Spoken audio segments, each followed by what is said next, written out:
Hey Podcast Babe, welcome to season 9 of the Podcast Babes podcast. My name is Anna Klasse, host of this pod and founder of the Podcast Babes. Every week, I interview and inspire a female podcaster here who has made her podcast work for her and her business. So tune in to learn from her mistakes, create your own profitable podcast.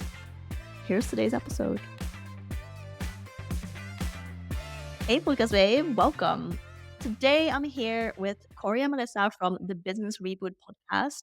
I'm super excited to have them on and talk a little bit about podcasting, obviously, but especially co-hosting a podcast, and also, using a podcast for their business, what it has done for their business. So, first of all, Corry and Melissa, welcome. Yay. Thank you. Thank you. Yes, thanks for having us. We are so excited to chat with you today. Yeah, me too. So, maybe to kick us off, can you tell me a little bit more about the Business Reboot Podcast? Yeah. We started the Business Reboot podcast. It'll actually be 2 years ago in a couple of days, which is just crazy. But we started it because we had a disagreement about creating long form content for our business. And Corey and I have been entrepreneurs for almost 20 years each. And we knew that we either needed a podcast or we needed a blog. And I blogged for years. Corey still blogs. And I just crossed my arms and said, I'm not going to do it. And I pitched a She fit. basically threw a fit, and she was like, "I have a voice for radio."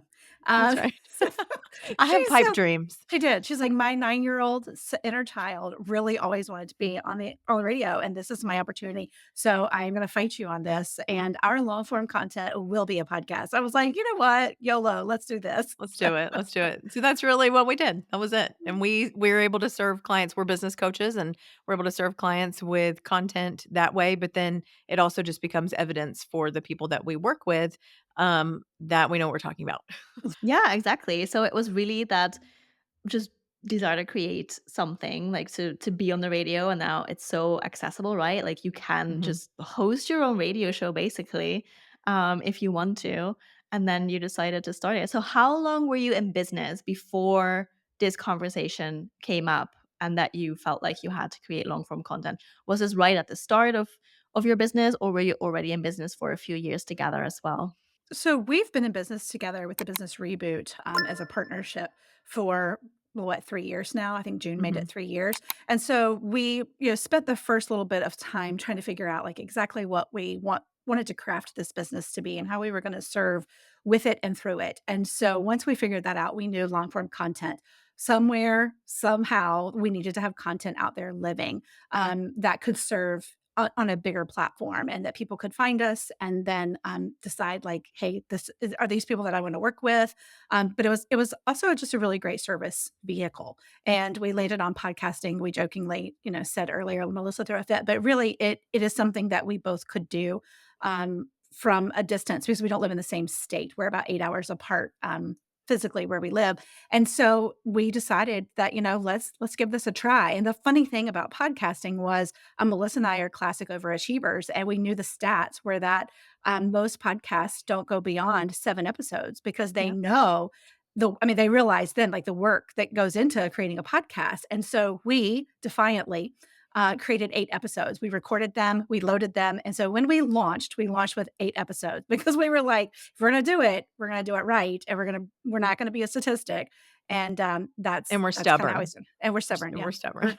I love that. That's a great quality for a podcaster, I think, because that's one of the main mistakes I would say is probably lack of consistency for many podcasters. Because if you keep doing it, all these other like little issues they just disappear over time.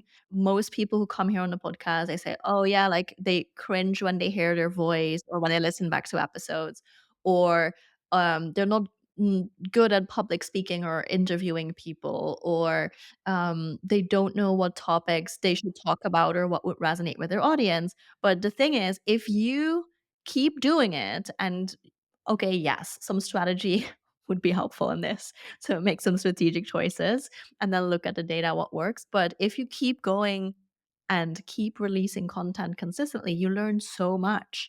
So I love that you knew about this statistic and were like, no, we're not gonna be this kind of podcaster here's 8 episodes. That's right. We're researchers by nature, but and stubborn. We're really stubborn. But also, it's funny because now we're again almost 2 years in and over 100 episodes in, and we've never missed a week. We are a weekly podcast. But I also still don't. I forget that we're podcasters. It's like it just become because we might as well be having weekly phone conversations with people where we're just talking. And that was another thing for our partnership was if you got that friend that you sit around, you talk with, and you're like, "We are funny. We really should we should do a show. We should." And that was literally what it was we were like big podcast listeners. We had several that we loved, and we just thought it could be really great if we put something out there that was going to be different than what we hear from the business perspective. And so that was really it. And it just became fun. But I still, 2 years in, when people are like, "What do you do?" Podcaster never comes to my mind. And I don't know why, because we are podcasters, but I just forget. I forget. So it's so easy that you forget. It doesn't feel like work is what I'm hearing. Well, Yeah. well. No, but really, honestly, well, you said consistency earlier, and that what Melissa said rings true in this statement that it becomes a regular part of our work week together. We think through podcast episodes, like when something happens with a coaching client, or when we, read an article, or we've written an article for several, actually quite a few publications now. Like those are topics that they keep coming up over and over again, and we will message each other and be like, okay, that needs to be a podcast episode. And so we now we think through life and business through the lens of like podcasters, because we're like, this is a conversation that needs to be shared. And if 5 people have asked, likely there are 500 people that need to have this conversation or be a part of it. And so I think that because it feels like it's just on the not always on the forefront of what we talk about and what we say we do, because it is just an everyday, every week part of who we are as business coaches and as entrepreneurs. Yeah, exactly. It's become a habit or a part of your routine in your work week, like you said. And that's probably also really helpful to keep going, right? That's a way to stay consistent in podcasting. So I'm also wondering, you started this to have long form content for the business, right? To have evergreen long form content out there that's just always available for people. Have you reached that goal? Like, does it work for you? Yes and no. Yes, in that we believe that the payout has come from the consistency. No, in that we haven't had any client that has come to us and said, "We exclusively listened to your podcast, and so we now want to work with you." So if that were the metric we were looking for, then no. And truthfully, I just unless you are syndicated and you've got sponsorship deals and all the things, I don't know many podcasts that will say specifically only from having a podcast and no other way that people get to know us do we get clients. But what it does is, one, it provides the evidence for people that we know what we're talking about because they can go listen, they can execute on the things that we say and watch them be proven. And then two, we engage in conversation and they get to know who we are. So there are two compliments that people have given us in coaching that really like shifted like the paradigm of what we were planning to ever do with this business, by speaking directly to the heart of how we run our company. And that was, we've been told that you make us feel safe and like home. And that is like, there's no better thing to me. You could hand me all the cash in the world, and if I know that somebody feels safe and at home with me, that feels better to me than all the monies. And then the second thing is, they said, "You guys are just like you are online." And we laugh because we're both like perimenopausal aged women. We don't have time or capacity to create alternative like personalities. Like, we have no choice but to be who we are online in real life. That's really what it is we have had tons of people engage with us. It has strengthened the client relationships that we do have because people can associate us with the work that we do with them every day, to who we are on their phone in the afternoons when they're going for a walk, or having a cup of coffee and taking a journal to write down the things we say. Like, they can it's just like confirming to them that we are who we are in person and in real life as we are on the radio. And so no, there's not been direct correlation to I've only working with you because I've heard your podcast, but there has been an abundant amount of growth and money made from people who listen to our podcast and are working with us or put themselves in arenas where we're at, where they get to glean from what we say and it helps grow their business. So yeah, yes and no. Yeah, I think that's a great answer. I think many people might start a podcast with the idea of, okay, this is a lead generation tool. Like people are just going to find my podcast and then learn about me and then they want to work with me. And in my experience and for my clients, that's not usually what happens with a podcast now in 2024. That's usually not what happened. That's what happened with when you started a podcast 15 years ago, because there Amen. were basically no podcasts out there. But now it's way better as a lead nurture tool, right? Mhm. Like you said, to build trust and to show people who you are, your coaching style, how you talk. It's really part of your branding, I would say. Mhm. And it works together with all the different things that you already have set up in your business or all the other things that you do in your business. It's not just the podcast, but I think it works extremely well if it all aligns with the other things that you do. And it also aligns very well with your offer, right? Like as a coach, like what do you do for clients? Is that a logical next step from the podcast? Yes, then, it works together so well. It can work together so well, at least. Mhm. So that's really interesting. That's what I'm hearing you say as well, that that's how it worked for you. Well, and I think too, exactly what you just said. It's a holistic approach that we take when it comes to where does this content that we're creating, where does it fall into the pie of our business? And like you said, it's a nurture tool to where people get to know, like, and trust us by the things that we share on the podcast. Some stuff is personal, some stuff is business. It's always a good laugh, but I think it's that being very real and vulnerable and talking about what it looks like to build a business in today's world. Because like you just said, podcasting 15 years ago, just like social media 15 years ago, just like business 15 years ago was very different. And so, especially for people who are just now jumping into business or maybe have been in it for a minute or two and are like, the things that I used to do are not working anymore. Hello, what is happening? We are Mhm. able to be that voice in their ear, like Melissa said, whether it's walking the dog or having a morning coffee and a devotion or something, or in the carpool line waiting for your kids to come out from school. It's having those very real conversations. And what we've learned is that for us, it is a piece of the puzzle or a piece of the pie. But when you look at it in a holistic way, it's not the one thing that then brings all the clients in the door, like may have been the thing that happened in the past. Same with social media. You no longer can just do the one thing to have your business explode. It takes consistency in several different arenas that we all need to use as business tools to serve and then to also, sell through. Yeah, absolutely. I think that makes a lot of sense. And that's honestly, I think, great advice for anyone listening now and starting a podcast. Like, have realistic expectations and know where your podcast fits into your marketing and your business.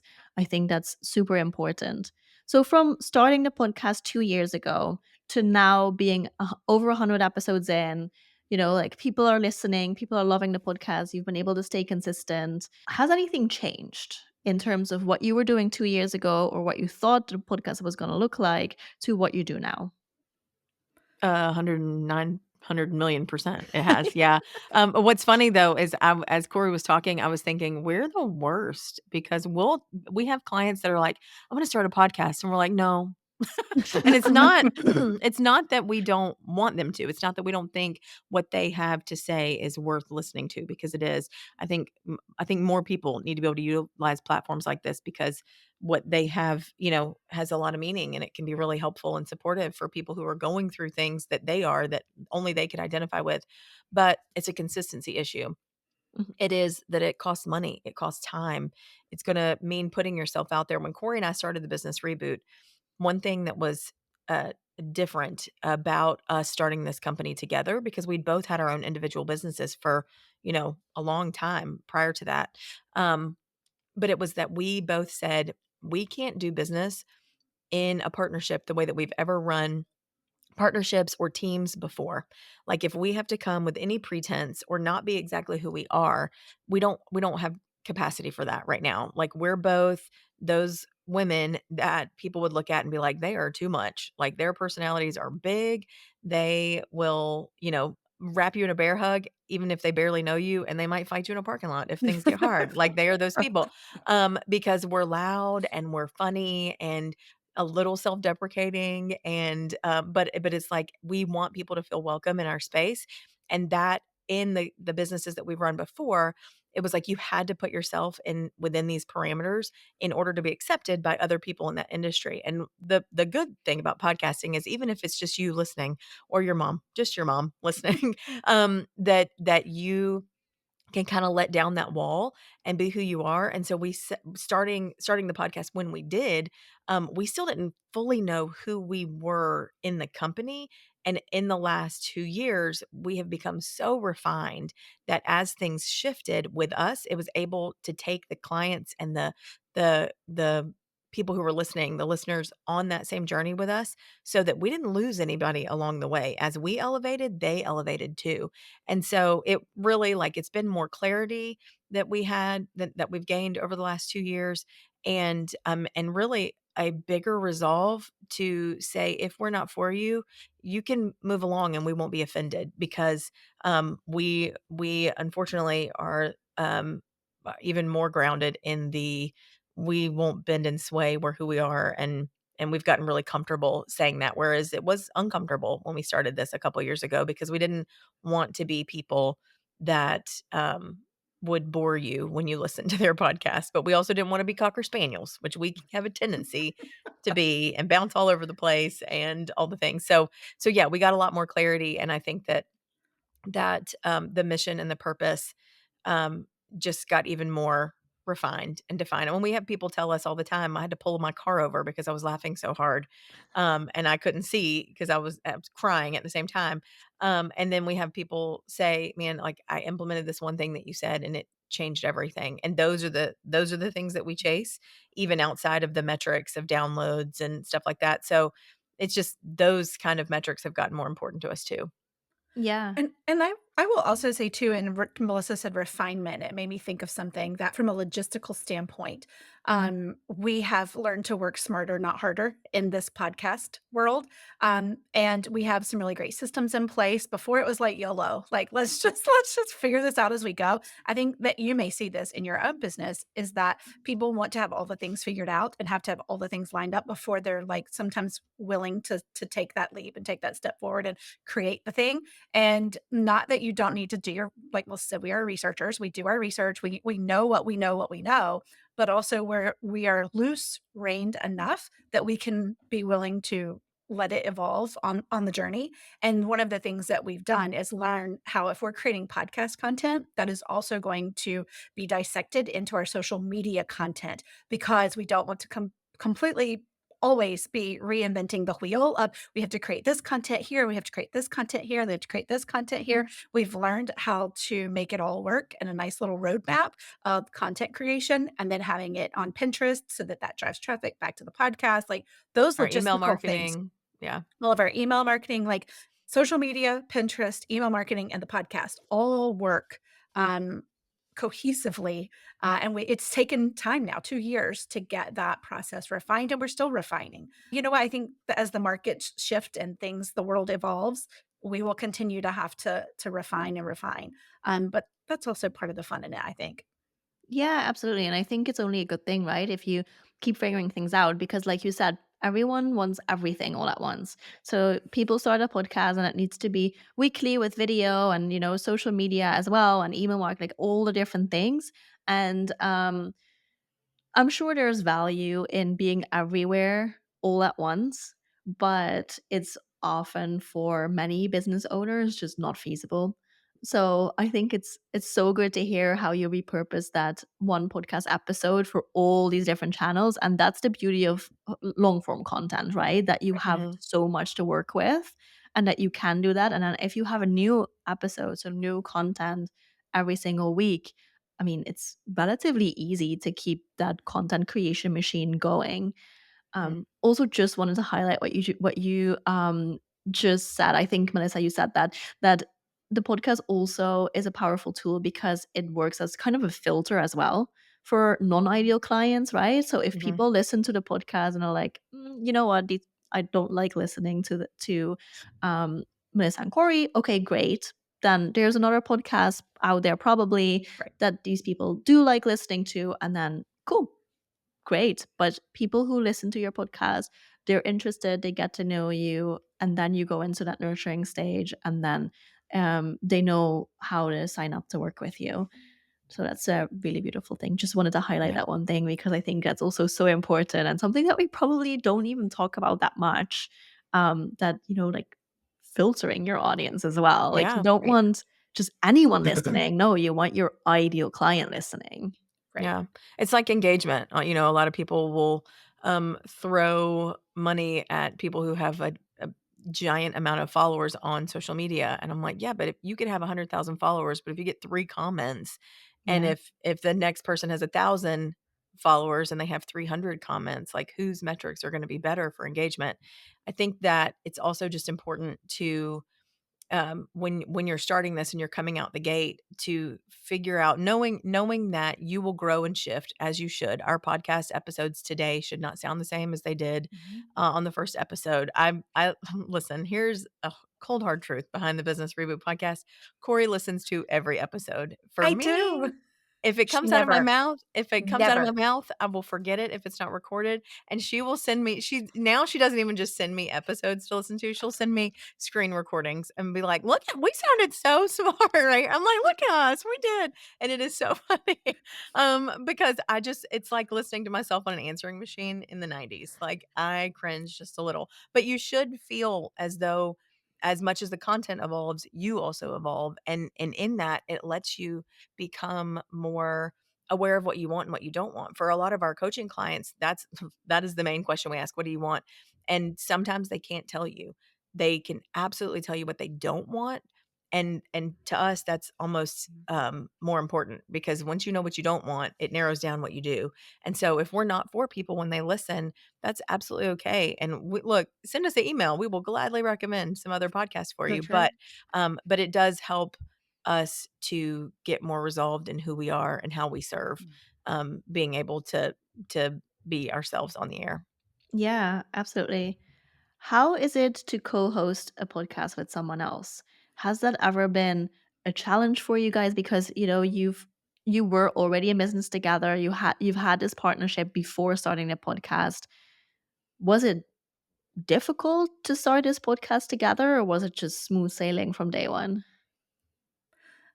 I will say, I'm looking at Melissa's face to read because we know each other that well. I will say that we have been told time and time again that we have a very easy flow, that it's almost like we can read each other's minds just by looking at each other. It's like, if you have a spouse and you're at a dinner party, you can look across the room, or even at a cookout, you look across the room and you're like, you can have a whole conversation with 0 words. Melissa and I have that chemistry, if you will, to where we know what the other person's thinking. So that has been a gift and that has made it a whole lot easier. It hasn't been a challenge in terms of we also know each other's strengths and weaknesses. We Mhm. also know which lane is whose. It doesn't mean that we don't, veer over once in a while into each other's lanes, Mhm. but we are very confident in who we are as business women. Also, we've been at this for a long time, business. And then now at the business with the business reboot and coaching and teaching and all the things.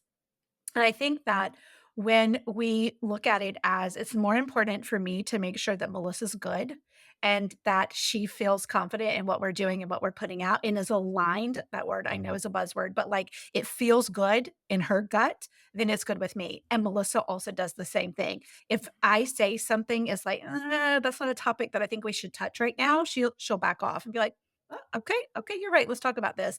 Or, let's put this on the shelf. This is a not right now kind of topic, or whatever it is, and how we divvy up even the duties of the podcast and certain things in the business that are not outsourced that Melissa and I are still doing on our own here.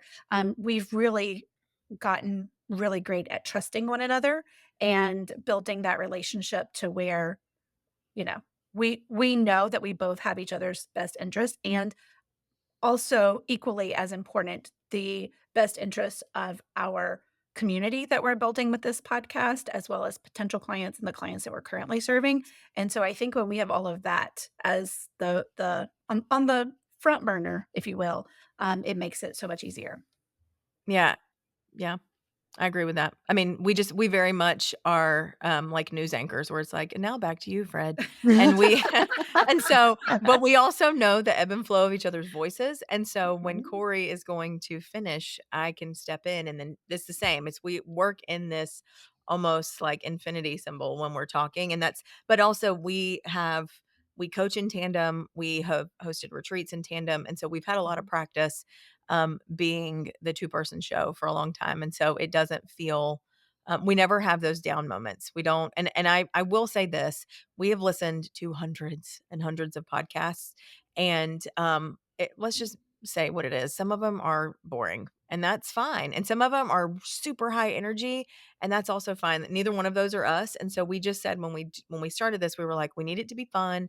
We want to be funny. We'll be a little personal, and we're going to say the things, and it can't feel static or stuck. Like I would rather people spit out their coffee while they're listening because they're laughing or they're crying because something really emotional happened than I would have them walk away and feel nothing. Yeah. And so we just have kind of refined over the years how we speak and interact in public settings together, with either with our clients or whether we're doing a speaking engagement or we're hosting a retreat, and that still carries over to the podcast. And anytime that there are awkward silences, it is filled with a joke because We the both Trump. hate We awkward hate silence. awkward silence.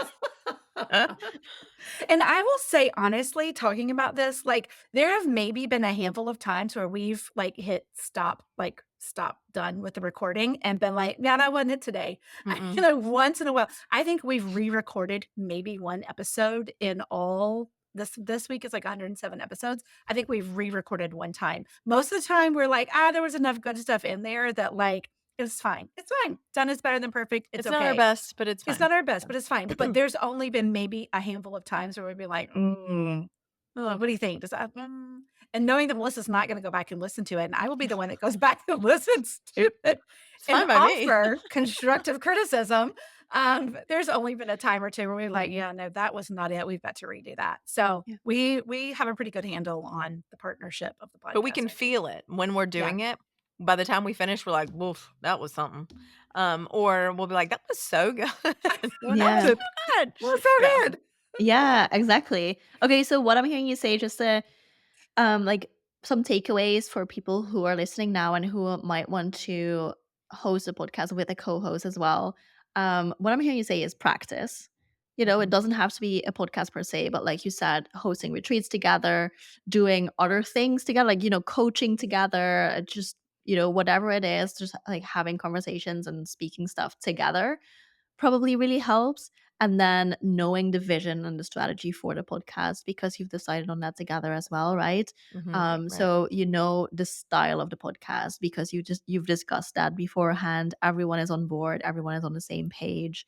I think that's also a good takeaway probably from what you just said, and very actionable as well.